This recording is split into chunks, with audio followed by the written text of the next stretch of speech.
I think the truth is, there's so much doom and gloom, and everybody talks about how the music industry is ending. And the truth is, people are listening to more music today than ever before. And there are always opportunities and always room. I think the music industry is just getting ready to bust wide open. I'm incredibly optimistic about the future.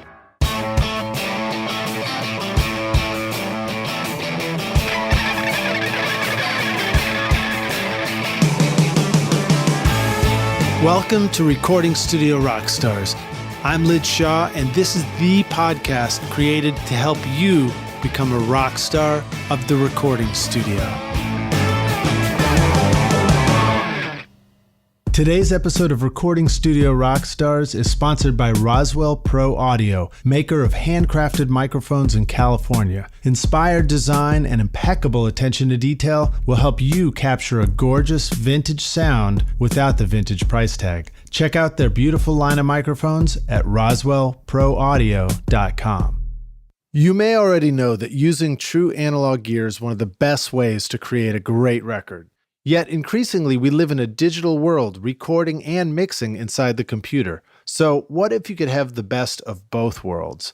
Tegeler Audio Manufaktur is bridging the analog-digital divide by creating high-end analog gear like the Schwerkraftmaschine compressor and the Raumzeitmaschine reverb, whose knobs you can control remotely using a plug-in in your DAW. Or their many analog units like the Cream bus compressor with mastering EQ, or the Veritube recording channel that let you save your settings using a custom recall sheet plugin, offering a complete line of pro audio gear from compressors to EQs to reverbs and beyond.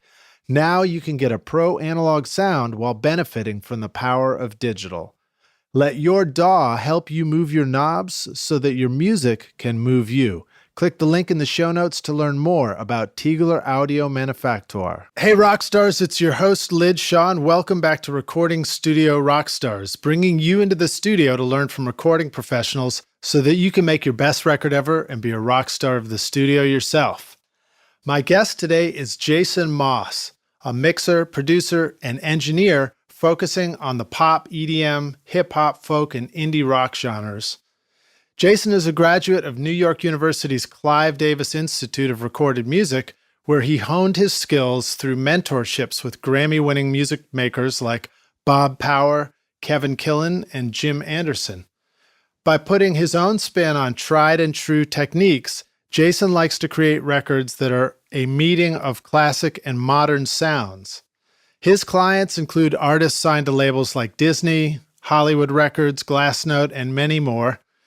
And as a music educator, Jason is the founder of BehindTheSpeakers.com and frequently lectures on mixing at NYU.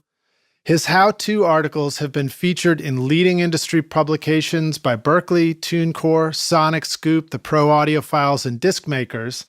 And today, Jason joins us from Los Angeles, where he's going to help you make your best record ever by showing you how you can avoid 5 big mixing mistakes you didn't know you're making in your studio. So please welcome Jason Moss to Recording Studio Rockstars.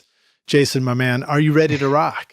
I'm ready. Let's do it, Lij. Sweet, man. Well, so I've kind of introduced you, but, briefly tell us in your own words who you are and how you got into this stuff and what you specialize in doing now. Sure. Well, my journey into recording probably started, like I would imagine most of your listeners, as really an artist, a singer-songwriter trying to record my own music in a home studio I had built. I actually pulled a old HP computer out of my neighbor's trash can, and that was my first studio rig. It could only do 2 tracks at a time before it would choke and shut down. So I had to get really good at committing and making decisions. But I think when I was always very interested in technology, and I was a bit of a computer geek growing up, and so I kind of through music, fell in love with the recording studio and mixing and just the whole world that you could create kind of between the speakers. And so when I, ended up going to school, I studied music in college and was lucky enough to attend a really great recording program. I think I kind of looked around me and saw that there were a lot of really talented artists and a lot of people who could sing really well and And I kind of realized that I think what I really brought to the table was maybe not so much my skills as a singer or songwriter, but more so that I had chops in the recording studio that nobody else really had. And so,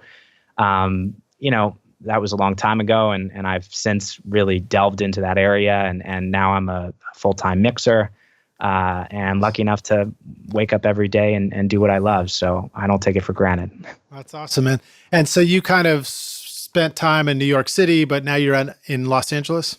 Exactly. Yeah, I went to school out in New York and spent a couple of years out there after school, and grew up in California, so I couldn't couldn't get away for too long, and so now I'm back here in Los Angeles. Dig it. I love that story about finding an HP computer in the trash and sort of reviving that. Some of my favorite stories have always been people who find recording gear in dumpsters. You hear about, when I was up in Chicago, I'd hear about people talking about, a college would tear out all the old gear from a radio studio, and you'd find LA2As and 1176s in the dumpster. But I don't think I've heard anybody talk about finding an old computer and making that their central DAW in the studio. So that's cool. I wasn't lucky enough to find an LA2A in the trash can. I think that would have been pretty nice. But, you got to be resourceful, and we all have limitations. And I think sometimes, as much as we feel like those work against us, I think that they can often empower us and make us better creators. I totally agree with you, man. That's cool to hear you say that. We talk about that on the show, the concept of art happening within boundaries and limitations, because it gives you the things that you have to really push up against to get creative. I agree 1,000%. So I'd like to ask guests to share an inspirational quote to kind of kick us off on the show. You got anything you'd like to start the interview with? Well, I was thinking about this quote that I heard a while back from Dave Pensato, and I think he said, "It's better to sound new than to sound good." And I've heard him actually say that there was more to that quote that kind of has been cut off, and a lot of people just reference that quote alone. And I think he had said something like, "But it's the best to master both." But to me, I think about that a lot, and I think it's a really interesting perspective. I think that's cool. I don't know how this plays into it, but the first thought that popped into my head was how sometimes when you start out, when you pull that HP computer out of the trash, everything's pretty new. And that's enough to get you really excited about playing music and to feel like what you're doing is great too. So it's a great motivator to be doing something new. Absolutely. And I think as you learn the craft and the science behind what it is that we're doing, it's easy to kind of lose sight of that initial kind of creativity and inspiration. And so you kind of come full circle a little bit. And after you've kind of mastered the technical side and you learn the rules, and then you kind of come back to almost breaking them or being able to kind of set them aside and be creative at the end of the day. Okay, so losing sight of stuff in the studio is one of the pitfalls that we can run into with creativity and with making music and just getting better at our craft.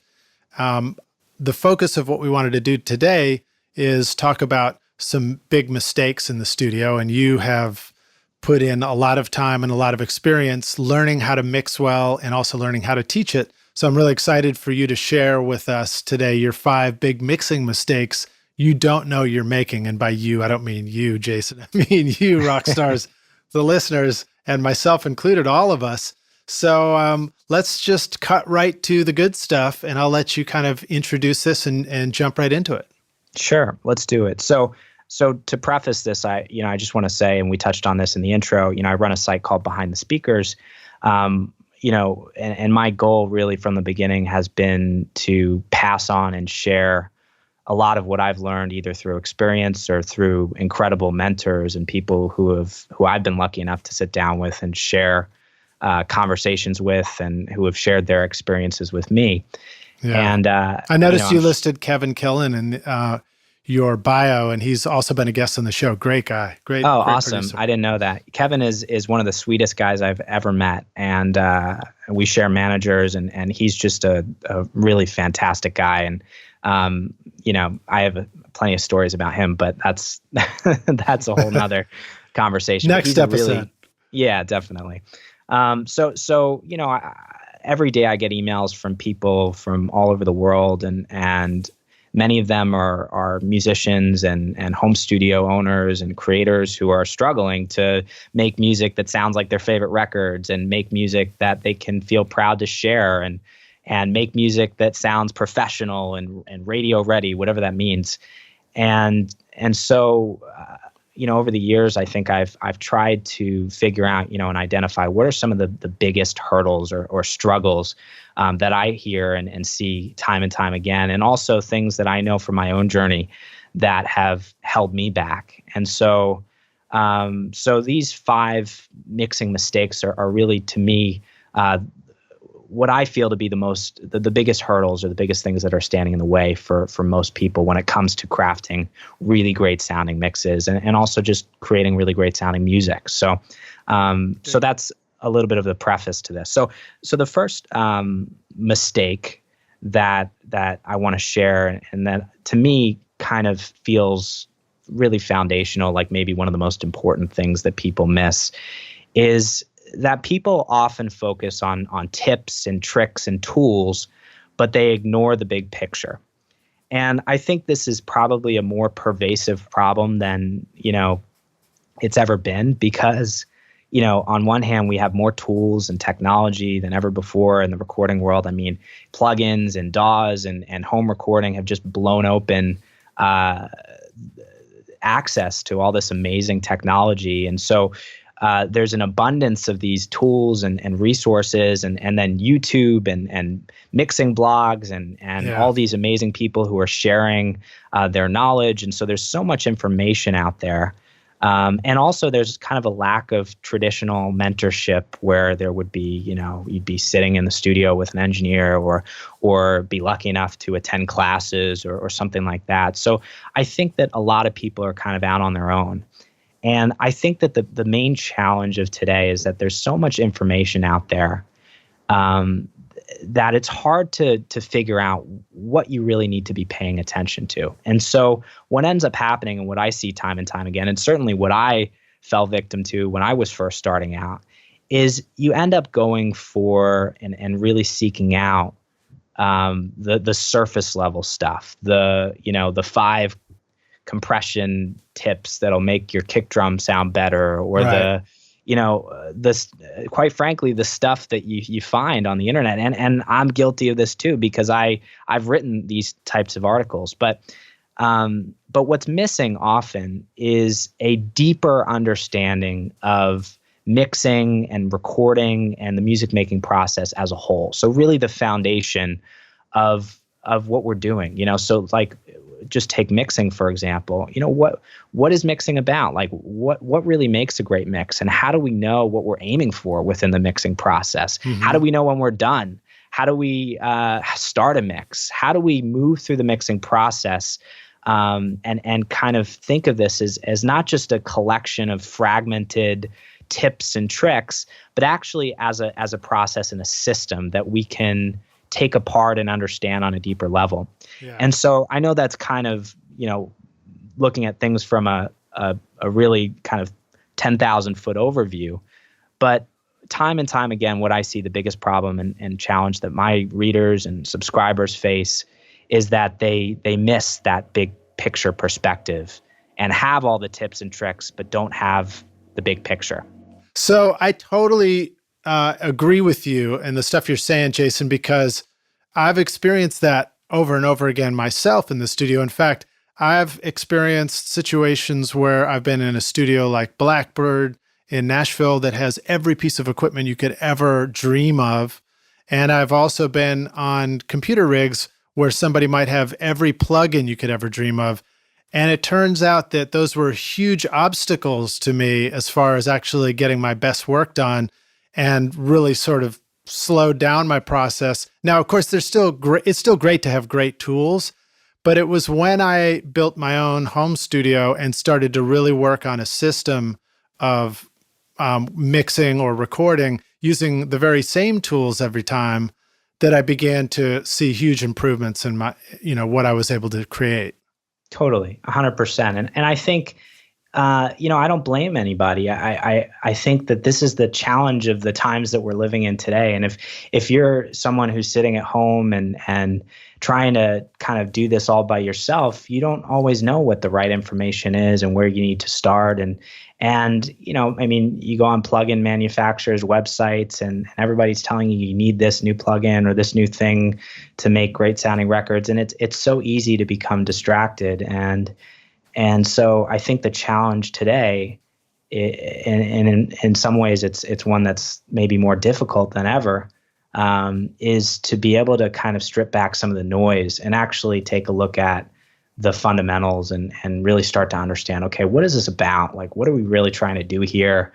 And how can we move through this process in a way that we can achieve great results, whether we have access to Blackbird and $1 million studio and an SSL and a whole rack of LA2As and great gear, or whether we have a couple plugins on a laptop. I mean, the truth is, and we all know this, great mixers can make do with whatever they have at their disposal, and great records and great sounding records have been made on laptops, and so the gear isn't necessarily, and the tools aren't necessarily the differentiator.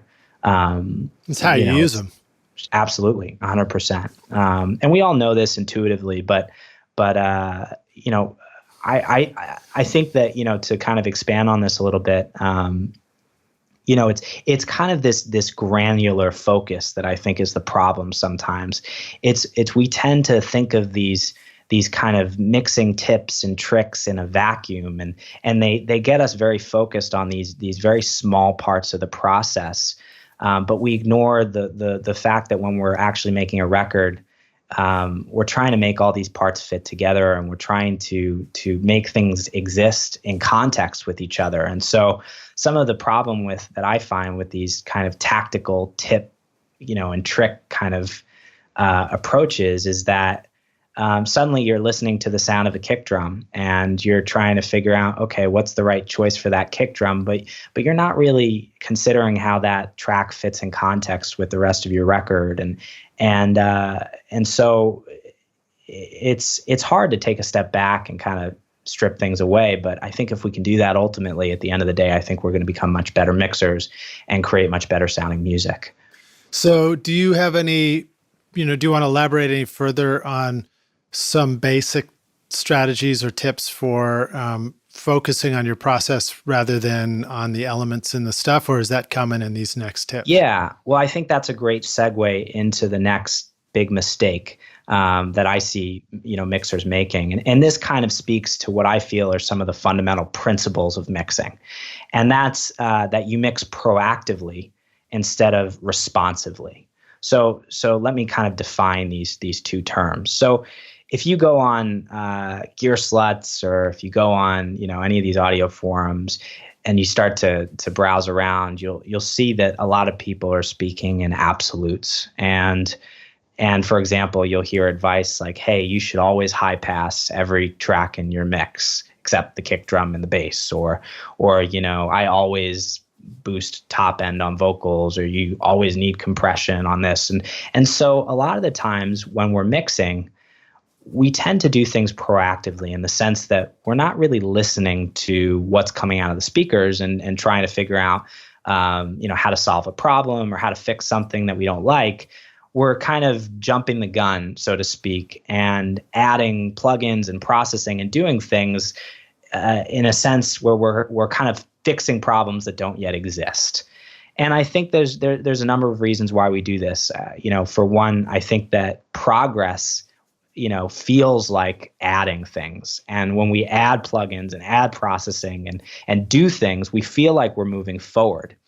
And so there's this tendency to feel like the more we do and the more we add, the better things are going to sound. But you and I both know that, and when I look back over the course of my journey as a mixer, I actually find myself doing so much less than I used to.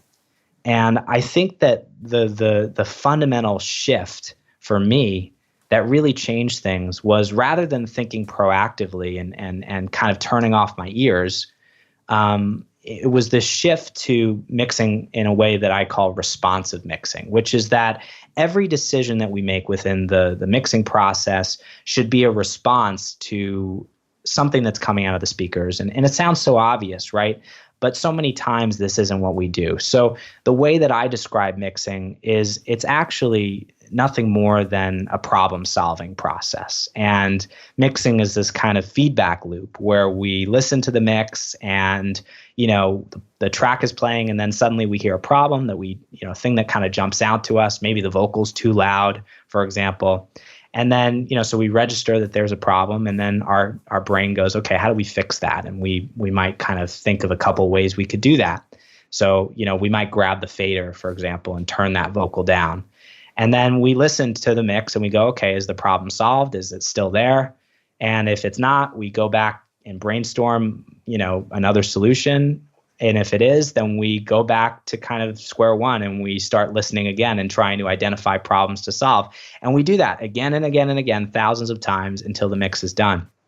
And so the key is that from square one and every step of the way, we're responding and we're reacting to what's coming out of the speakers. And every decision we make is a response versus being proactive and saying, okay, I'm going to add this plugin or do this thing, not because we're hearing a problem, but because we read it on Gearslutz or because we always compress vocals or because we did it this way in the last mix. Or because we got all these great plugins that we just bought for Black Friday. We got to use them. Right.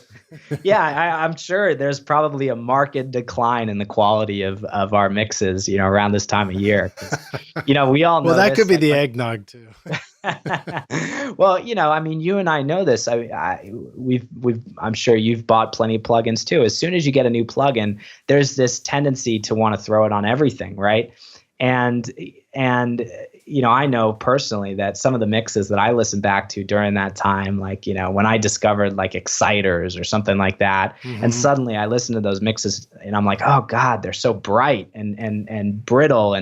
And again, this is a symptom of this kind of proactive mentality where we're not really doing things because they need to be done, but more so we're just throwing things on for no reason. Well, so it also makes me think of responsive approaches in terms of the difference when you're mixing between starting with one track at a time and building it versus putting up all the faders and listening to the whole song, the music all at once. And when you don't listen to elements of your mix while you're working on it, you're literally not letting them be there for you to be able to respond to them. I agree 1,000%, and it's so funny that you're bringing this up because you kind of perfectly segued into my next mixing mistake. Oh, sweet! We're moving on to 3. So it sounds like we're on a similar wavelength, or at least we've spent a lot of time screwing up. So oh yeah, I like to screw up. I mean, I don't want to quit screwing up. But screwing up was fun. It's the last 40 years of my life. 50, sorry. Well, you got a couple years on me, so I still have a lot more screwing up to do, it sounds like. Groovy. All right, so numéro 3. So number 3 is you ignore context. And there's actually 2 forms of context that are very important that I call micro context and macro context. So what do I mean when I say you ignore context? So let's talk first about this idea of what I call micro context. And that's exactly what you've just said, which is when we're mixing, we're trying to take a group of tracks and make them fit together as a whole. And really, the only way to make that happen is by considering context every step of the way. Meaning, when we're listening to an individual track in a mix and we solo it and we start making decisions, our decisions internally, we feel like, let's say when we solo a vocal and we start tweaking the EQ or the compression, we feel like, it's so much clearer to hear this track. And so we're able, in our minds, we feel like we're able to make more discriminating decisions and we're able to be more accurate and just hear things better. But what happens is that we've taken that track out of context with the rest of the mix, right? And so suddenly our decisions are not actually, designed, or they're not actually leading us towards making that track fit with the rest of the tracks in the mix. They're just decisions that are making the track sound better on its own. And we all know that, sometimes the decisions that make tracks sound better in solo are quite often exactly the opposite of what we want to be doing to tracks to make them fit in with the mix. Right. And so when I say micro context, what I'm talking about is understanding that, mixing is really this contextual process. It's this process of listening to everything together and making decisions in context. And so, on a very practical level, I think I try to avoid soloing tracks as much as possible. And regardless of, how you start the mix, whether you start with a single track or you kind of throw all the faders up and just kind of do it that way. And there's proponents of both approaches, and I see the benefits of both of them.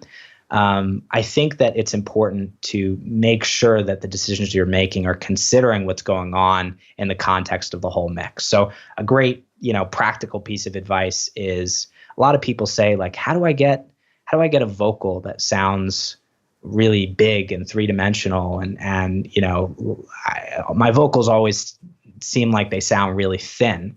And I ask people, well, are you bringing the vocal in early on, or are you leaving it until the end of the process? Because what a lot of people do is they mix the whole track and then they'll bring in the vocal in the last like 30 minutes. Yeah. And so they find that they've crafted this mix where all the little spaces and holes are filled in, and they haven't brought in all the tracks, and they haven't brought in the most important track. And so there's no room left for it. And so what ends up happening is you have to make the vocal sound really thin and just, EQ the crap out of it and compress it and really try to make it just stick through this picture that you've created that's kind of filled completely already. So so the order in which you bring tracks in is very important because of context, right? So if you're struggling to craft a great sounding vocal, bring it in early, get it in as the first track, or bring it in early on. And that way, every decision that you make after that will actually be, your decisions will be shaped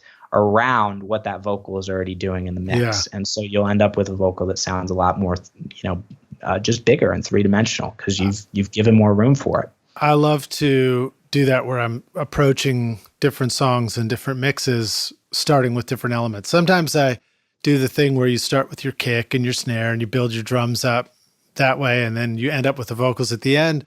And sometimes I like to just flip it on its head and start with the vocal and let everything else fit in around that, So I think that's a really cool idea. And also you're talking about, there being no room left. I live in East Nashville, Tennessee, where it's booming here. And it reminds me of kind of poor urban design, where there's no room. Everything's done individually with no context of how it all goes together. Absolutely. And there's so many examples of that in life and certainly in the music making process. And I think this concept extends not only to mixing, but also to recording as well. Like when I'm tracking a band and producing a band, I try to get a vocal in as early as possible, even if it's just a scratch vocal, because I want to make sure that we're building everything else around that lead element. And it's not always the vocal, but often it is.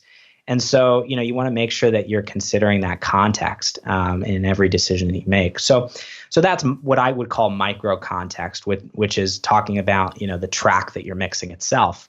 Now, there's something else that I would call macro context, which to me means understanding that we're not creating music in a vacuum, right? We're creating music in the context of kind of the history of recorded music as a whole, right? And so our expectations for what a record should sound like are actually formed by the millions of other records that we've heard in our lifetime. Like, why do we like the drums to sound, a certain way? And why do we like the vocals to sound louder than anything else? I mean, it has very little relationship to what's going on in actual nature in most cases. But really, the sound of a record and what we've come to expect a record to sound like is actually informed by little more than just all the other past records we've heard. And so my mentor, Bob Power, used to say to me, we would talk about the 1176 compressor, and I remember there was one point in my journey where I discovered some of the kind of more modern compressors, and they were much cleaner, a lot of them, and they were much more flexible, and they just sounded better to my ears. And I would come to him and say, well, why is everyone still using an 1176? Like, this is a compressor that was built like 60 years ago. Why are we not using better tools? I mean, we have access to all these tools today. And he would say, well, the truth is, like, so many records have been made with that compressor on the vocal that our ears actually expect that sound with all of its imperfections and distortions and problems. And so bringing this back to the mixing process, I think that what a lot of people do when they mix, and certainly I've been guilty of this, especially when I was first starting out, is they really put on blinders.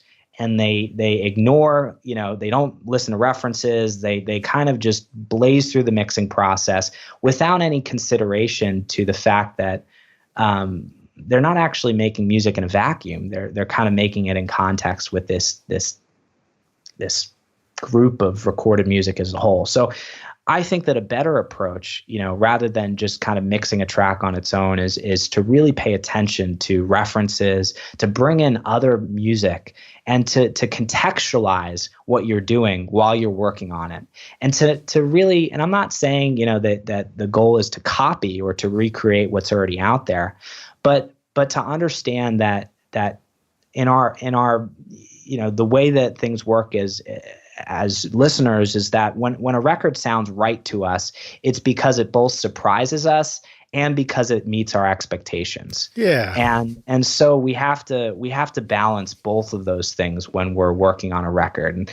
And we can't just kind of throw the context down and say, oh, we're going to do something so original and new that no one's ever heard it before, because we need to create something that feels both like it's in place in that context and also original and new. So that would be macro context. So on a very practical level, I think making sure that you're listening to references, meaning bringing in other pieces of music while you're working and really paying attention to what's going on out there, I think is a much better approach than kind of burying your head in the sand and thinking you're just going to come up with something incredible and amazing by yourself that everyone's going to love instantly. Well, so it reminds me of a few different things. The first analogy is pretty goofy, but I imagine you walking into a room, if you had 6 arms or something like that, you'd probably be far more effective at doing things and, far more capable, but you might not look like a person anymore. Right. So that might not really help you sort of, connect with other people. Another analogy is like the similarity between an arrangement in a song and an album and the song within the context of all these other songs in a macro thing. If you put instruments together into a band, they all need to play together to create, a whole that's greater than the sum of the parts. And a great solo is like stepping out of the band just enough to do something remarkable and stand out. And I feel like that's similar to the way you're describing making a great sounding mix or an album, that it needs to understand the context of all the other albums that we're listening to too, so that it's both familiar on the one hand and, unique and remarkable on the other. Absolutely. And we all are trying to find that balance every day. I mean, nobody wants to just create something that's already there. We all want to do something that's unique and original and new. And we also want to, pay respect to kind of what's already been there. And we're all drawing from those influences, whether we realize it or not. And you were also talking about creating in a vacuum. The other analogy that comes to mind is that classic one that everybody goes through, where there's a big difference between you noodling away on your guitar by yourself in your room versus actually playing with other people and getting together, and it's not until you play music with other people that you begin to really understand how to play your instrument. Same thing with mixing and making music in the studio, I think. Absolutely. And we all know those people, we've all played with them before. I'm a pianist and guitarist. Man. Yeah. I mean, look, if when you're when you've spent a couple years noodling and then you start playing with other people, you got to figure out how to fit into that context, and it takes some time. And we all know those people. We've all jammed with them where it'll be like, man, he's taking like a 15-minute solo, and it's so indulgent because he doesn't see the way that he fits in. He or she doesn't see the way they fit into the context of what's going on. They're kind of playing as if they were out on their own, right? And so the best soloists, the best musicians are ones that are able to kind of know their place in that greater context, whether it's a band or a song or a piece of music or whatever it is. Yeah. Well, very cool. All right. So that's a great tip. I like hearing you talk about this sort of micro context and macro context, and understanding that what we're creating needs to be part of a larger dialogue for it to make any sense. Yeah, totally. So I think that brings us forward to the fourth mixing mistake. And it is, it's, I can imagine, listening to this and maybe there's a tendency, to feel like, well, these are so big picture, right? We're not talking about compressors or EQs or tactical stuff. And I think there's a tendency to feel like those are the things that we need to focus on primarily. And I'm not saying those things aren't important, but, again, time and time again, what I find in my audience is that these are the things that really are missing when you actually dig down deep, and addressing these things ultimately, I think, is the quickest way to get to the place where you can make great sounding music. So moving on to number 4, this is an interesting one. You forget that you're human. So I think that that's because you've got 6 arms and you just walked in. Well, if you have 6 arms, you may not be human. So that may be justified. I think that I've been reading this book the last few weeks by Daniel Kahneman. It's called Thinking Fast and Slow, and this guy is this behavioral economist, and he studied the way the brain works and the way we make decisions. And it's fascinating to me because it's showed me that there are so many ways in which we think we're making the right decisions, but oftentimes we're actually taking ourselves in the complete wrong direction. And so I've often said that mixing is not just about making the right decisions, it's actually as much about avoiding the wrong decisions. Yeah. And oftentimes, if you're trying to improve as a mixer, a lot of the work is actually stripping back and stripping away a lot of the things that you think you're doing that make things sound better, but actually are making things sound worse. So there are so many different ways that we do this within the mixing process. A great example, and a common thing that we all hear is talking about level matching, right? And how if we put a plugin on a track and, maybe that plugin makes the track sound even just a dB or dB and a half louder, we're going to think that that plugin is making the track sound better, when in many cases it might not be doing anything at all, or in some cases, and quite often actually, it may actually be making things sound worse. Yeah. So, I've been through this with students where I'll pull up sessions and there's just like dozens of plugins everywhere and every insert slot is filled, and just taking off half the crap makes it sound better right off the bat. And so I think that as mixers, it's important to understand that mixing is really just decision making. It's thousands and thousands of little tiny decisions that don't actually mean very much on their own, but over the course of a mix add up. And so what I've found is one of the best ways to improve as a mixer is actually to take a look at the process that we use to make decisions and try to improve that process. So looking at these biases and these things that get in the way, whether it's understanding, level matching and really making sure that we're checking ourselves and not just assuming that we're making the right decisions, but actually challenging the choices that we make. So something that my mentor, Bob, taught me, was this kind of trick that I use all the time now, which is, whenever you add a plugin and you're not sure whether or not, it's making things better, you close your eyes and click the bypass button like a million times until you don't know whether the plugin is in or out. And then while your eyes are still closed, you flip the plugin in and out and make a decision about whether or not the plugin sounds, is making an improvement when you don't know whether or not it's engaged. Because a lot of the times, and we might do this bypass thing where we use the bypass button, but if we're staring at the screen, we kind of have this inclination to think that because we went through all the effort of adding this plugin and going through all the work of tweaking the parameters, we kind of feel like we have an attachment to this plugin making things sound better.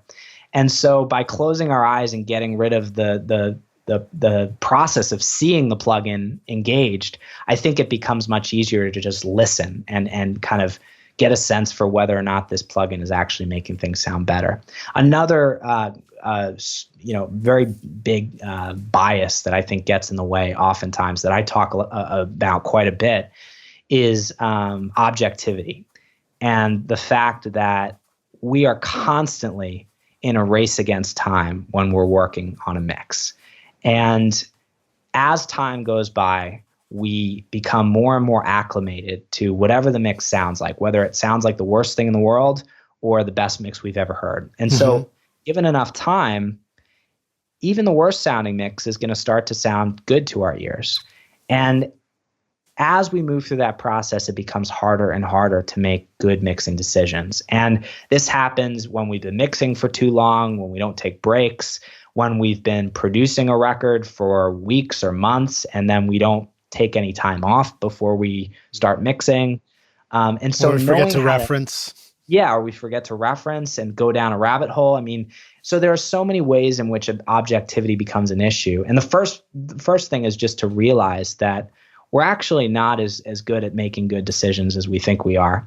And then to develop a process that allows you to kind of protect yourself against yourself. So rather that, whether that means, okay, I'm only going to mix for an hour and then I'm going to take a 10-minute break every hour, or using a technique that I love, called what I call the notebook trick, which is whenever you're first coming back from a listening break and you're hearing a mix for the first time, it's an opportunity to hear the mix with fresh ears because you have a little bit of perspective. And so what a lot of people do, myself included for a long time, is we play the mix back, right? And then the first problem that we hear, we immediately stop playback and go and fix that problem. And so we fix the problem, right? But we've blown our moment of objectivity on that one little first thing. And the truth is there were probably 20 or 30 problems that we didn't get to hear that there's a good chance that we may never actually realize existed because we're kind of back in the weeds now. So what I like to do, and this has made such a huge difference for me, is actually force myself whenever I come back from a listening break to sit down and listen to the track from start to finish, and with a notebook and pen, write down every single little problem that I don't like and thing that bugs me. And then I have a list, and I have a list of 20 or 30 things, and I can go down that list and fix them. But I know that I've made the most of that limited objectivity that I had right at the beginning of that process. So for me, it's about taking a good hard look at yourself, recognizing that you're a human being, that we all have biases and challenges that we deal with that get in the way of making good decisions, and creating systems and processes that safeguard yourself against those potential problems so that you can make sure that you're always making the right decisions within the mixing process. Well, now that we all have our own studios and DAWs and we're in a situation like you described where you can listen, and as soon as you hear something, you reach out and you slap a space bar and the song stops and you're immediately fixing it. It used to be a little different. So, right. When we used to print mixes in the studio through the console and then have to burn a CD and then go out to the car to listen, there was that experience of going out to the car where I used to take the notebook with me and I would listen and do the same thing you're talking about. As I was listening through, I just jot down all these thoughts about different sections, and you get that wonderful first impression. I wouldn't be driving in that case. I'd just be sitting in the car parked outside. Another time was when I was working with another mixer, Jamie Tate, who's been on the show, in fact. And I sat there and he brought me in and he said, all right, here's the list. And he pressed play. And I just sat there with a notebook and I just wrote notes down listening in one pass. And it felt so natural. Like every idea that I had, as long as I could write fast enough, they were all ideas that made perfect sense to me. And I knew what I thought immediately. And that's so valuable. And then I handed him the notebook and he looked at me, he was like, holy crap, nobody's ever, it's like, nobody's ever just listened once and handed me a whole sheet of notes before. And I was like, well, yeah, I just figured that'd be easier, I think it's great. And I always encourage my clients to do the same, just making the most of those first listens and those kind of prized moments where we're able to hear things with fresh ears or fresh perspective. It's so important. And especially, for, I would imagine, most of your listeners who are probably recording and mixing and writing and kind of doing it all. I think that, there are some challenges going into the mixing process because you've already become somewhat accustomed to whatever it is that you're hearing, whether you've been working on it for weeks or months or years sometimes. And so knowing how to manage your own lack of objectivity, whether it means taking a couple days off before you jump into the mix or knowing when to bring others in. I think that's another thing is there's a reason why historically these parts of the music making process have been separated. There's a reason why we hired mixers and there's a reason why mastering engineers, exist. And it's not just because of the skills that they bring to the table. It's often more so about their ability to actually hear things objectively. And that's sometimes the greatest asset that they bring to a project. So whether it means leaning on someone else or if you're kind of doing it all yourself, developing processes and systems so that you can make sure that you're making the most of your fresh perspective and not being fooled. Or just that simple discipline of saying, I'm going to, remove the keyboard while I listen back to this so that I can't stop it in the middle of the mix and I just have to listen from top to bottom and take my notes. I love that. I mean, I got to tell you that whole notebook thing for me has absolutely transformed the way I work. And I wish you could see I have so many notebooks just filled with these listening notes. And not only has it made me more efficient and more effective, but I know that I can serve my clients better too, because, if I can get through a mix more quickly, when I still have that objectivity at the end of the day, then when they come to me and they say, hey, I want to try something different, or let's do this, I can be open to that and not feel locked into what I've created, which happens so often. So now with your notebooks though, are we more likely to see on the cover of your notebook a Hello Kitty sticker or a Van Halen logo that you etched in pencil? Well, it depends on the day. And I've gone a little bit of both. So I think lately I'm kind of going old school with the black and white kind of boring Mead notebooks, but that's just because I use so many of them. I can't keep up. So yeah, sure. You can't really doodle on the covers of those ones, the composition notebooks. No, but I got to tell you, if you send me a Hello Kitty notebook, I promise you that will become my my main notebook for sure. All right, dig it. So that was tip number 4, or did we segue into 5 yet? All right, cool. So last tip. So we're coming around to the finish line here. So this might sound a little funny, I guess, after we've spent so much time talking about mixing, but really we're talking about music making as a whole.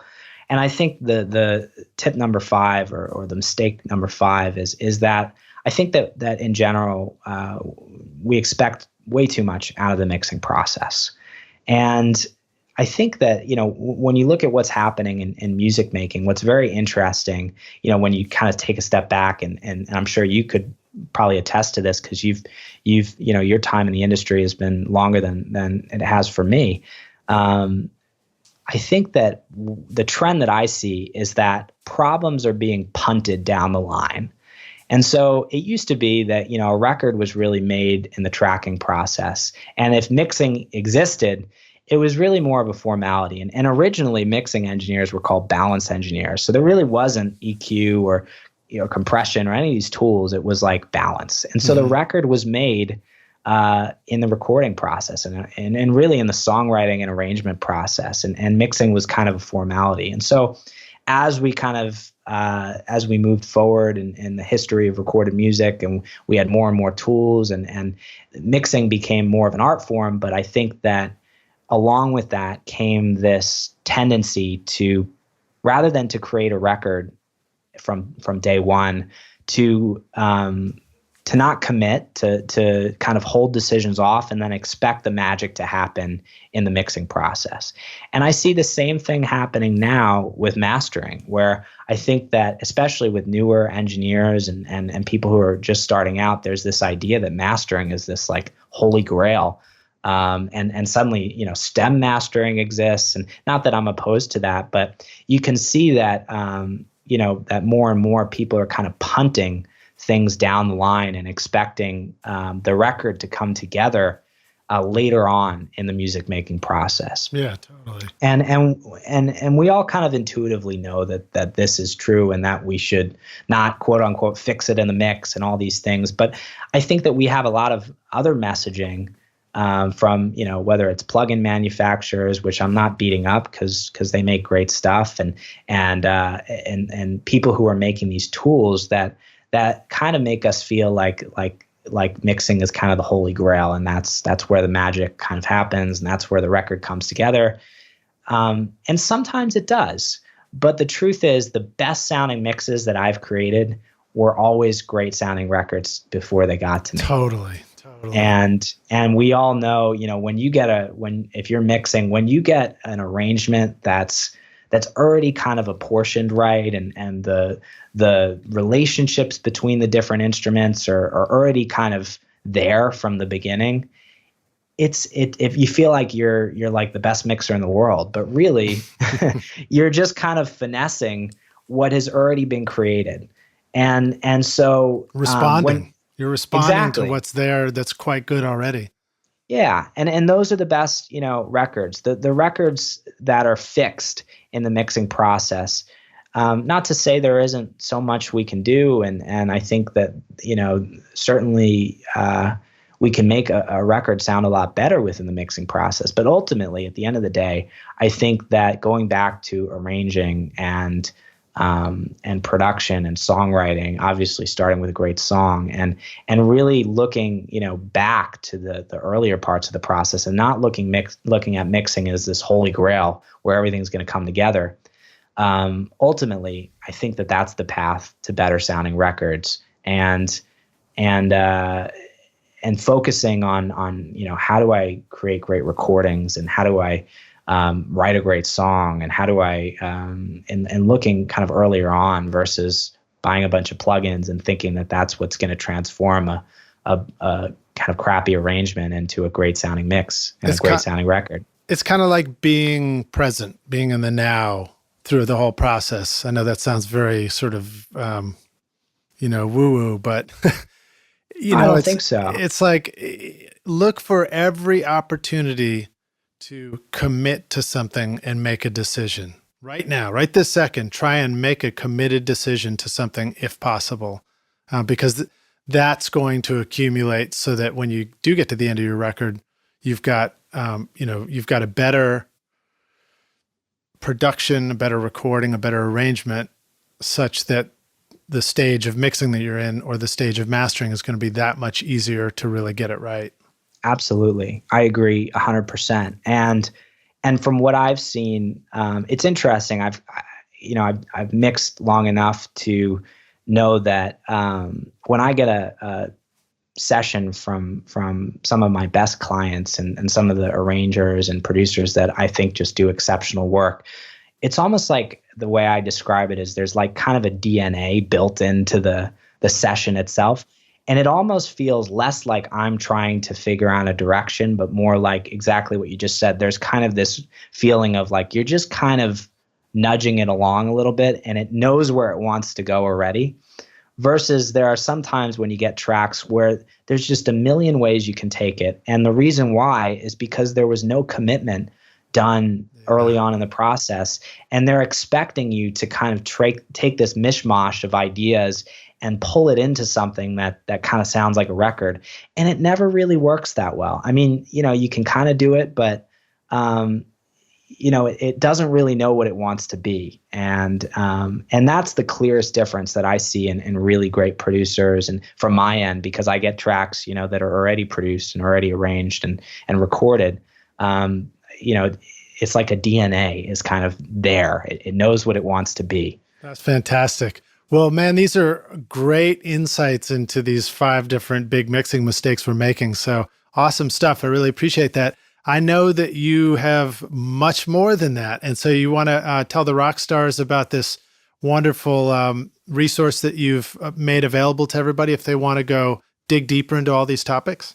Sure, absolutely. So we just kind of touched the surface today of some of the things that I think are some of the things that hold many of my readers and subscribers back from crafting great sounding mixes. But if you want to dive deeper into some of the stuff that we talked about, I put together a free ebook that's called 35 Mixing Mistakes You Don't Know You're Making. So it expands on everything we've covered today. And I've included, not only the 35 of what I feel to be the biggest mixing mistakes, but more importantly, how to avoid them. And again, nice.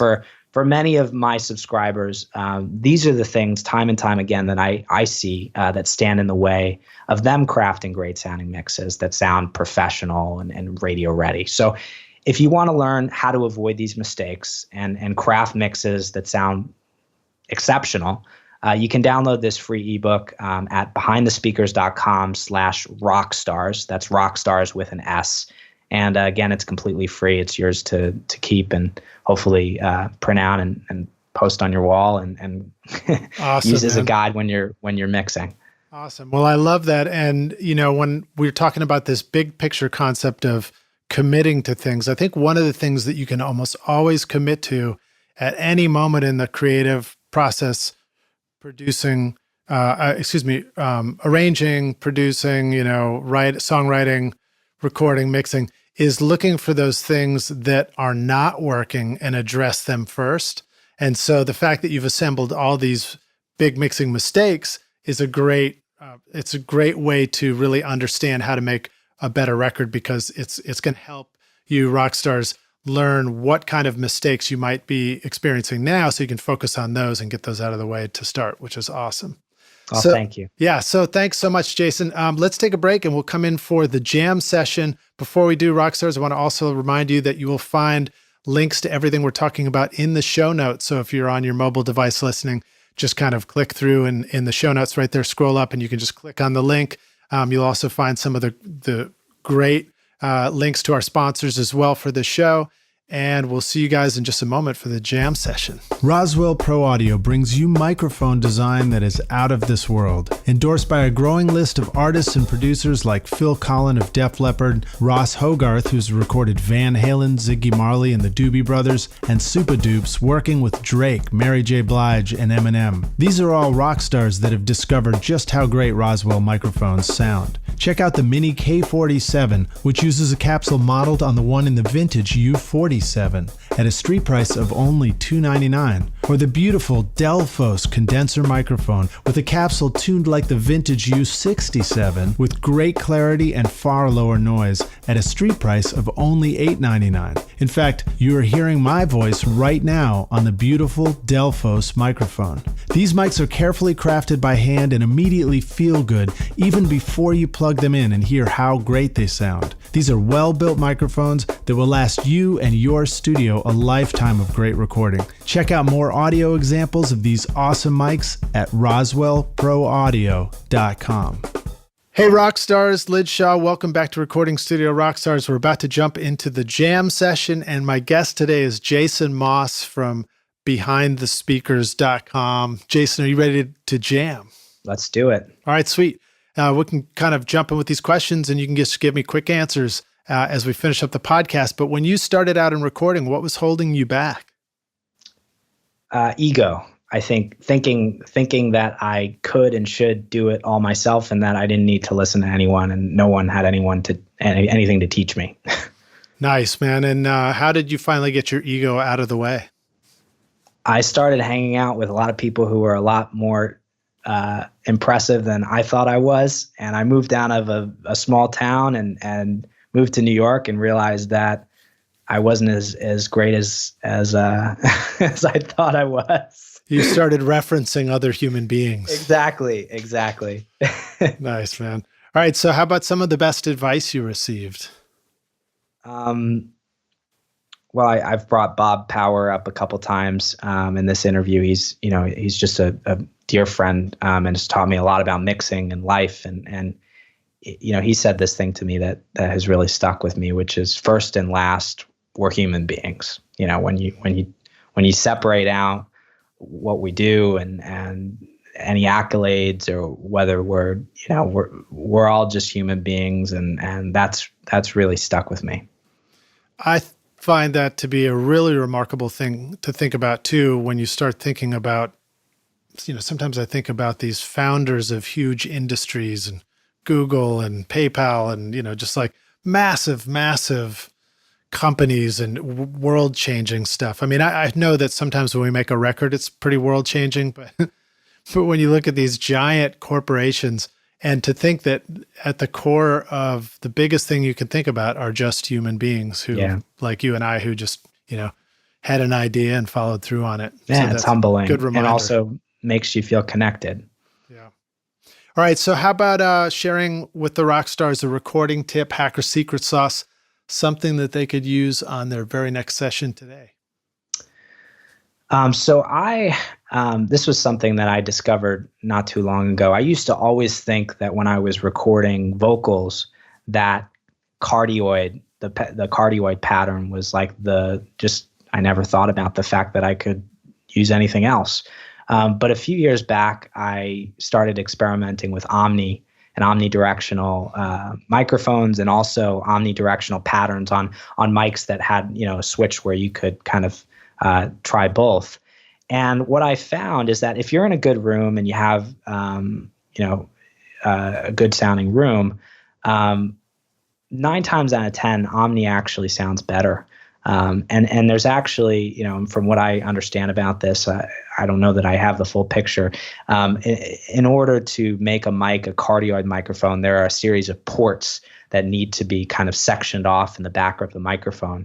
And so what ends up happening is that you get a really decent, kind of on-axis response, but the sound that hits the mic from the back actually ends up becoming a lot more colored. Whereas with Omni microphones, you get a much smoother frequency response, both from the direct sound, but also the reflected sound. So I would say if you're recording vocals and you have a mic that allows you to switch, or if you have an Omni mic lying around, do a shootout and just check it out. And I've been really surprised by the difference. It's something that I go to often on vocals. And that's a great tip. And particularly you talk about what's rejecting in the pickup pattern of the mic, which translates into meaning whatever's on the other side of the mic. So when you're multi-miking sessions and you have something that is miking a particular instrument and there's something else behind it that might still be bleeding in, those are great opportunities to try listening in Omni and see if it actually sounds better when you don't try and reject the thing behind it, because it's not going to color the sound. That's a great point. And I'm a huge fan of Al Schmidt and his work, and he's a huge fan of Omni microphones. And I never understood for the longest time how he would he'd be in this room and he'd be miking a big band and there'd be all this bleed. And I was like, how does he make these records sound so good? But it was actually using the bleed, and using omnidirectional microphones, not trying to necessarily get rid of the bleed, but just making sure that the bleed in the mics actually sounded good, and served to enhance the sound of the record, versus what you often get with cardioid microphones, where it's maybe there's more rejection, so you don't hear as much of that bleed, but the sound that you do hear is just kind of nasty. Yeah. Good tip, man. Good tip. I actually am excited to try that a little more often myself on next recordings. Yeah, let me know. I mean, it's a fun one. All right. So now how about sharing a favorite hardware tool for the studio, something physical that you always seems to make your sessions better when you got it around? Maybe kind of boring, but I have a control surface that's the Avid Artist Mix that's got like 8 faders, and I like it because not only does it makes things easier sometimes, but I find it's helpful to as a guy who really grew up in the digital world, it's helpful to do two things at once and not always mix in a linear way where you're grabbing one control and then you're grabbing the next one, but to actually start to turn down the kick drum and turn up the bass at the same time. And it helps me think of things contextually instead of just focusing on one track. So I think that control surfaces are great. And if you have an opportunity to try one out, I would recommend it. All right, so let's dig into that a moment longer because it's something that's a really hot topic for me. It's one of the reasons why I enjoy mixing less than I'd like to, or than I feel like I should, is because I get sick of this crunched up body feeling of holding a mouse and a keyboard all day long. In fact, I would go so far as to say when we signed up for mixing, that wasn't true then. It's not fair. Well, it wasn't true for you. I guess I was kind of on the crux. And growing up as a computer geek, maybe I was a little bit more accepting of it. Well, no, I mean, I accept it and I love being inside the computer. I just don't like that, what started out as a big expressive physical movement somehow in the studio became this constrained thing. So I love having faders around, but I also feel like having knobs to reach for and grab for EQs and sends and effects and things like that are also very valuable. What have you incorporated some of those things into your setup, or do you find that mostly just having faders does 99% of the value of having a control surface? I haven't done as much with the sends, just because with the artist mix, it's kind of a little bit of a clunky interface. They do have rotary knobs, but it's a little clunky. But I think that faders, it certainly goes a long way. And I think going back to that whole idea of mixing kind of in context and not approaching things in a linear way as you would if you were mixing with a mouse, where it's like you can only grab one control at once and you have to kind of progress kind of one step at a time. I actually think that's one of the main reasons why we struggle with considering context while we're working, because we're just focused on one thing at a time. We're never really listening to the whole picture because we can only do one thing at once. So it makes sense to focus in that way. But with a control surface, when you have multiple faders, again, I think it helps you step back and kind of consider the mix as a whole, because you can be doing more than one thing at once.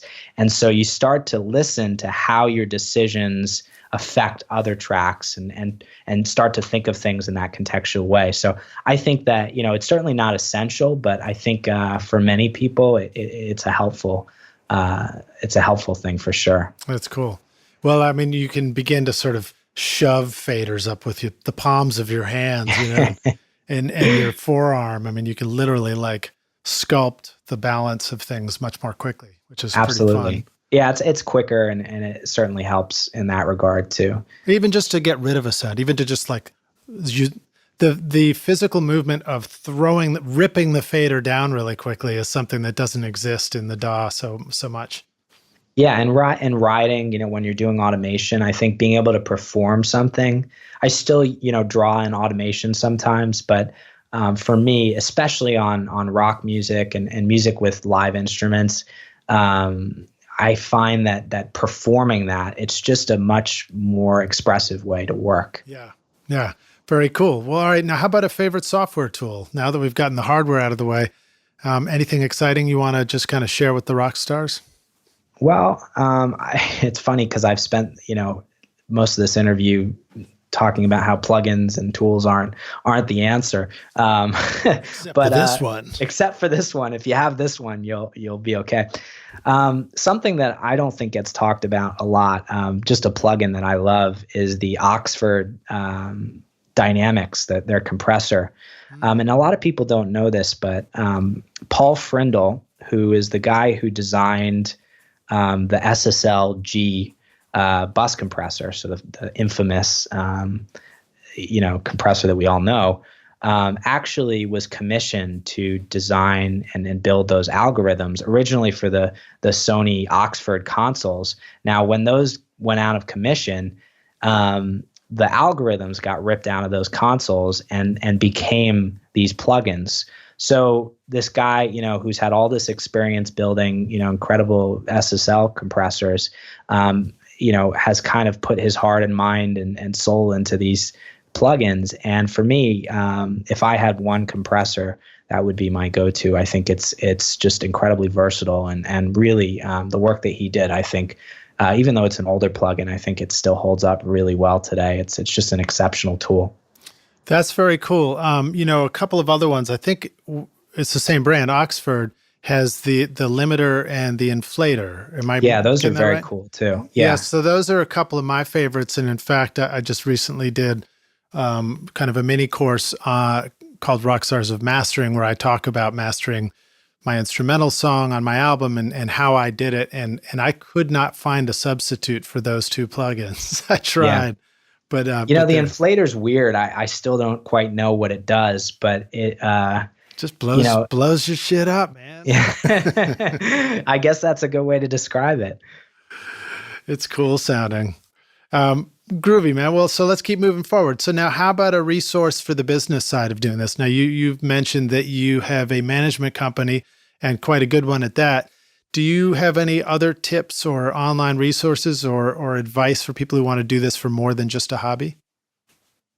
This is kind of a can of worms for me, because at my heart, I'm kind of a business nut, and I love all this stuff. I think the first thing I would say is just understanding that you need to understand that point of view and that side of things, and it's the skills and the technical aspect is really important. But if you don't understand how to run a business, ultimately, I think you're at a serious disadvantage. So it's tough to say, because there are so many books and resources that I think are great. There's one book actually that I like to recommend people, because I think it's a good kind of basic overview of a lot of business concepts. It's called The Personal MBA. Oh yeah. I think it's by Josh Kaufman, I want to say. And that's a good foundational book if you're kind of new to the business world and just kind of want to get up to speed on the basic concepts and principles. I think that's a great starter for people who are trying to get better at that side of things. I think I read that one too. That one was where he decided he wanted to, rather than go back to business school, he decided to teach himself exactly all the elements and definitions and terminology of what goes into business, understanding business. Yeah, and he read, I think it's like 100 books or something, and then kind of distilled down what he thought were the essence of business principles and concepts and put it in this book. So I think it's a great aggregate of some of the best knowledge and concepts kind of in one package. So I think that's a great place to start. I agree. That one was very cool. It's almost an encyclopedia of totally what makes businesses work. And it really was eye-opening to me as I read through it, and was like, oh, I get it. That's the way that works. And this works. Totally. Well, very cool. All right. So now how about an organizational online resource? Anything that you use to keep all your shit together? So I love Evernote. I'm like a Evernote addict, and my entire life exists within Evernote. So the way that I use it and the system that I use is I learned from a book called Getting Things Done by David Allen, and it's a very kind of classic productivity kind of time management book, but it goes through this kind of system that you can use. And for me, I think it's been really helpful because, as I'm sure everybody feels, there's so many things that we're dealing with. And when you're dealing with clients, you got a million things going on at once. And how do you keep that all organized? So for me, Evernote. And then on the business side, I actually use Xero, Xero for my accounting system. So that's where I handle all my kind of invoices and all of those things. And I have a manager who helps out with a lot of that stuff too. But for me, those are the systems that I use. Very cool. I'm going to interject a quick Evernote tip. So that also goes with accounting. So my CPA keeps reminding me that you have to keep your receipts. And, just having your bank statements isn't necessarily enough if you ever needed to prove that this particular expense was for this thing and this is what it involved. And so I got very frustrated at trying to figure out a way to do that. Everything always seemed like it was too much of a pain in the butt, or was too time consuming. So finally I came up with something that I can do using Evernote, where I just take a regular photo of a receipt with my iPhone.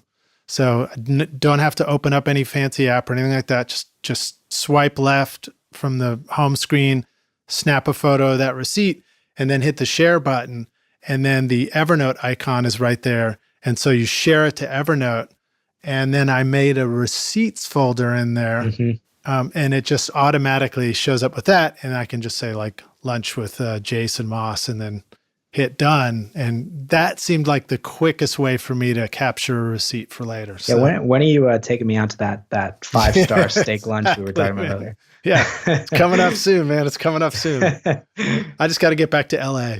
It sounds good. Well, which I will be there. I'll be there for Winter NAMM, so maybe we'll run into each other. Well, we should get together. That would be great. Groovy. All right. So now let's do this next two questions are both hypothetical. First one is, imagine you're starting all over and you needed a simple setup to record, find people to make music with, and you wanted to make ends meet while you were doing it, so you could survive. What would be 3 simple tips you would have for what you would do, or advice you would give to somebody else who's finding themselves in that situation? First, I think I don't think there's ever been a better time in the history of music to be doing what it is that we're doing. And I think there are more resources and easier ways to connect than ever before. So the first thing I would say is, I might actually say get an iPhone, because I don't know if you've been following like what's going on with some of these apps that have been coming out lately, but there are people doing incredible sounding records and using their iPhone as kind of a DAW. Yeah. And I mean, it blows my mind, but because anyways, it's crazy. Well, not only that, I will preface it by saying that as far as phones go out there, if you go Apple, you can make music on it. And the reason is because they make the hardware and they make and the software is made for that hardware. So therefore, if you tap the screen with your finger in time or in rhythm or whatever, it's going to respond in time or in rhythm. Whereas in the Android world, it's too many devices that have to match with the apps. And when I was dabbling in that, I could never find anything that was in sync. The multi-track apps wouldn't sync up right and wouldn't play back the audio correctly. So in that world, definitely go iPhone if you want to make music on your phone. Well, that's good to know. I never knew that. I guess I'm a bit of a Macophile. Yeah. But so I would say, get an iPhone.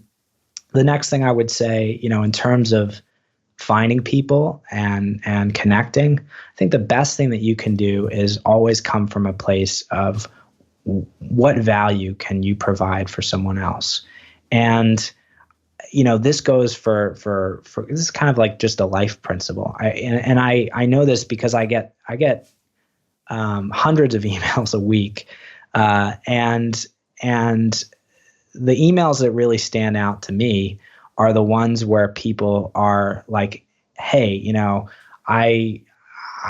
here's something that I could do to help, or like, hey, I saw this thing on your site and I noticed, there's this thing that could make it better. So I went out and did this thing for you, and so for me, there's so much in the world. There's so much like, what can I get from you? What can I, and I get so many emails that are like, hey, listen to my music, or hey, do this for me, or hey, whatever. But for me, the stuff that stands out and the people that really stand out and the people that I want to connect with come from a place of, how can I help you? How can I provide value for you? How can I, help you achieve your goals? And so that's a principle that I would say, if you come from that place, whether you're networking in person with somebody or you're out on the internet, just looking for ways that you can help other people, I think is one of the best and easiest ways to build relationships and connections. Yeah. And in terms of making ends meet, because I think that was that the third part of your question? Yeah, sort of like, if you're, this kind of comes from that idea of when you're starting out and you're like, oh my gosh, I'm out of school, or I'm trying to do this music thing. How do I survive? We struggle with do I go take this job over here? Or do I do this thing? Which is the smart move? Well, it's difficult because the bottom line is for me, I've had incredible privilege and have been very lucky to be, put in situations that have given me some advantages that I think that not everybody has. And so I think that, my hesitance maybe to respond is I don't want to come off as like I know all the answers or there's maybe a tendency to feel like I have it all figured out, and that's not true either. I think that the bottom line is it's hard. It's hard for everybody, and there are no guarantees, and this is a very non-traditional kind of world, and especially within music, and so. And it's always changing so much. Yeah. I think that if this is really what you want to do, if this is really what you care about and you can't imagine doing anything else in the world, then no one's ever going to take that away from you. And the truth is, if you want it enough, if you really want it in your heart, then you'll figure out a way to make that happen. I have a friend who I went to school with who's an incredibly talented filmmaker. And he's working a job at a marketing agency and is creating on the side. And I know many people who are doing that. And the truth is, no one's ever going to take that, away from you. I think it's more so, you find the ways to make it work, and there are options, and there are possibilities, and it may be difficult, but, you can make it happen. You can. Yeah. It's not impossible. It's difficult. Do anything you can think of. Yeah. And that doesn't mean, devaluing yourself or putting yourself in an unsafe situation or obviously there's some nuance there, but, I think the truth is, there's so much doom and gloom, and everybody talks about how the music industry is ending. And the truth is, people are listening to more music today than ever before. And there are always opportunities and always room. I think the music industry is just getting ready to bust wide open. I'm incredibly optimistic about the future. There is stuff coming. In my opinion, I believe very strongly that the next stage of music is going to be directly connected to blockchain technology and cryptocurrencies and what's coming in that world. And there's going to be unbelievable opportunity in music in the future for the most number of people. Well, I would love to hear your thoughts on another conversation about that, because it's something that I've been learning a little bit about lately, and something that seems very exciting to me. Cool, man. Well, we'll definitely talk about that. And Rockstars, stay tuned, because I'm going to be trying to bring more content related to that as well. So let's jump to the final question here, Jason. We're going to take the Wayback Studio machine, and you're going to go back and find young Jason Moss and tap yourself on the shoulder, and you turn around and you say, "Oh, where'd your hair go?" No, you say, "What are you doing here?" You say, "Well, I've come back to give you this one bit of advice. Here's the single most important thing you need to know to be a rock star of the recording studio yourself." What advice would you give yourself? I would say be patient. I think that, when I was younger, and still to an extent today, I think when you feel like there's a gap between where you are right now and where you want to be, you want to close that gap, and you want to close it fast. And I think that, for all of you out there who are struggling to make records that sound great, or are feeling like, when you put your record on next to a record that you hear on the radio or on one of your favorite records, and you feel so demoralized, and it's a painful experience, I think, for a lot of people. And there's this like feeling of like not knowing where to start, and feeling demoralized, and also wanting to fix things as quickly as possible. And I think that it takes time. It takes time to become great at anything. And so sometimes the best thing that you can do is just acknowledge that it's a process. And, something that, again, I feel like I've brought Bob up so many times in this interview, but, he has been very formative for me. I think we had a conversation not too long ago, and he's in his, 60s now. And this is a guy who's, was really incredibly formative in the second wave of hip hop, and really defined for many people, I think, defined the sound of hip hop as we know it today. This is Bob Power. So what were some of your favorite records that we should know about that Bob did? So, Bob worked with Tribe Called Quest, De La Soul, D'Angelo, Erykah Badu, just some incredible hip hop and R&B records. I think the first D'Angelo record, I think it was Brown Sugar, which is one of my favorite records. Did he do 3 Feet High and Rising? I believe he did. I don't want to misquote that. Right, yeah. So we'll give him lots of credit, even if he didn't do that one. I mean, the guy is a heavyweight for, certainly. And so, he's in his 60s now and is a teaching out in New York. And we were kind of sitting down one day and he said, Jason, I got to tell you, in the last 10 years, I feel like I've made, greater strides and improvements in my mixes than in my whole history of working on records. I feel like so many things have clicked for me in the last, 5-10 years. And I feel like I've become much better at what it is that I do. And for me, sit there and kind of to almost feel like humbled by that and know that, this is like a lifelong journey. It's not something you're going to wake up tomorrow and go, okay, now I can do this. But that's the fun of it too.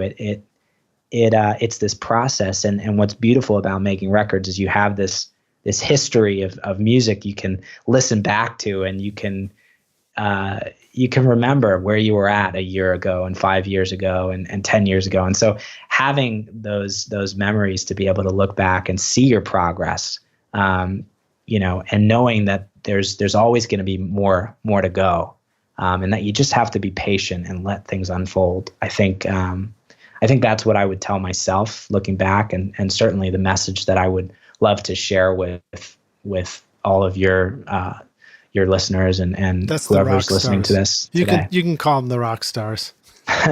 All right, the rock stars. Well, they sound like rock stars to me if they're hanging out with you. So. Well, cool. Jason, thanks so much for being on Recording Studio Rockstars with us. Thank you for all your wonderful insights and your inspiring advice. A reminder, Rockstars, that Jason has created a wonderful resource for you, 35 mixing mistakes you don't know you're making. And you can find that at behindthespeakers.com/rockstars. And that's speakers as in the ones you listen to, SPEAKERS. So behindthespeakers.com/rockstars, plural, and go get your free ebook there. Jason, let the Rockstars know how they can learn more about you and find out. I guess that's a good place to start, but tell us where they can reach out to you and follow you. Well, my website, behindthespeakers.com, is a great place to start, and you'll find lots of videos and articles there, and so if you're trying to become better at mixing and trying to learn more about that stuff, I think this would be a great resource. Awesome. Thank you so much for being on the show with us. I look forward to meeting you in person and seeing you around the studio, man. It was an absolute pleasure. Thank you. Awesome, dude. You rock, man. Thanks. Thanks so much for listening to Recording Studio Rockstars. If you enjoyed the show and want to help make it better, please leave a rating and review on iTunes to help reach more people. You can click directly over to iTunes or go to recordingstudiorockstars.com/review for an easy explanation. And if you want more free content, all you have to do is text RS Rockstars to 33444. Again, that's RS Rockstars to 33444. And I'll keep you in the loop with articles, videos, and podcast updates. And I'll let you know about any upcoming giveaway offers, all totally free. Thanks for listening. I'm Lid Shaw, and this is Recording Studio Rockstars. Now, go make great music.